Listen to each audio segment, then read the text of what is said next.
Hello மக்களே, இதுக்கு முன்னாடி நான் வந்து ஒரு ரோஸ் செடி பற்றி ஒரு வீடியோ போட்டிருந்தேன். அந்த ரோஸ் செடியோட நுனியெல்லாம் வந்து பார்த்தீங்கன்னா கருகிட்டு இருந்தது அப்படின்னா அதுக்கு தண்ணி வேணும் அப்படின்னு சொல்லி நம்ம கரெக்டாக தண்ணி ஊற்றுறதுனால ரிசல்ட்டை பாருங்கள். மொக்கு வச்சிருக்கு, நல்லா அந்த வர்ற கிளை எல்லாம் ஃப்ரெஷ்ஷான இலையாக வந்துட்டு இருக்கு. இதெல்லாம் வந்து ஒரு பழைய இலை. இந்த பாருங்கள், இந்த மாதிரி உங்களுக்கு சிம்டம்ஸ் வந்து உங்கள் வீட்லேயும் இந்த ரோஸ் செடிக்கு இருந்துச்சு அப்படின்னா அதுக்கு தண்ணி பத்தலைன்னு அர்த்தம். ஸோ அதை நம்ம புரிஞ்சுக்கிட்டு கரெக்டாக நம்ம தண்ணி ஊற்றுறதுனால அது நம்மளுக்கு கரெக்டாக ப்ராப்பராக வந்து பார்த்திங்கன்னா அதுக்கான ரிசல்ட்டை வந்து அந்த ரோஸ் செடி வந்து தெரியுது. அதாவது அதுக்கு ஒரு பிரச்சனைன்னு சொல்லி நாமளும் புரிஞ்சுக்கிறோம். ஓகே, இவங்களும் அதுக்கு ரெஸ்பான்ஸ் பண்ணுறாங்க அப்படின்னு சொல்லி வந்து பார்த்திங்கன்னா அந்த ரோஸ் செடியும் வந்து பார்த்திங்கன்னா நம்மளுக்கு கவுண்டர் பேக் வந்து கொடுக்குது. அதாவது நல்ல ஒரு இலையும் வந்து பார்த்திங்கன்னா பச்சை பசேன்னு ஒரு மொக்கு வரைக்கும் அழகாக வந்து சின்ன சின்ன கிளையில வந்து குட்டி குட்டியாக இலைகள் வந்து புதுசாக வந்துக்கிட்டு இருக்கு. இலை ஒன்று ஒன்று பார்க்கும்போது அவ்வளோ ஃப்ரெஷ்ஷாக வந்து இருக்குது.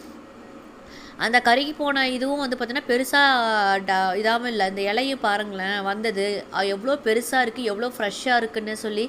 ஆனால் இந்த ரோஸ்மெரி வந்து அப்படியே உள்ட்டாங்க. அப்பா, இதுக்கு ஆரம்பத்துலேருந்தே இதுக்கு எக்ஸ்ட்ரா கேர் தான். பார்த்து பார்த்து பார்த்து ஐயோ இது வந்து ஃபாரின் பிளான்ட்டாக இருக்குமோ, நம்ம வளர்த்ததே இல்லையோ அப்படின்னு சொல்லி ரொம்ப கேர் எடுத்து பார்த்து பார்த்து பார்த்து பண்ணி கடைசியில் வந்து பார்த்திங்கன்னா ஆணியை பிடுங்க வேணான்னு சொல்லி அதுவாக என்ன ஆயிடுச்சு அப்படின்னா உதிர்ந்து போய் இதாகிடுச்சு. இதுக்கு நான் லேட்டாக பண்ணிட்டேனோ என்னமோ எனக்கு தெரியல. பட் நான் ஜாஸ்தியாக ஓகே இது இந்த கொஞ்சம் ஓவர் வாட்டரிங் கூட இதுக்கு ஒத்துக்காதுன்னு சொல்லி நான் ஒதுக்கி வச்சுட்டேன் ஒரு வாரத்துக்கு முன்னாடியே.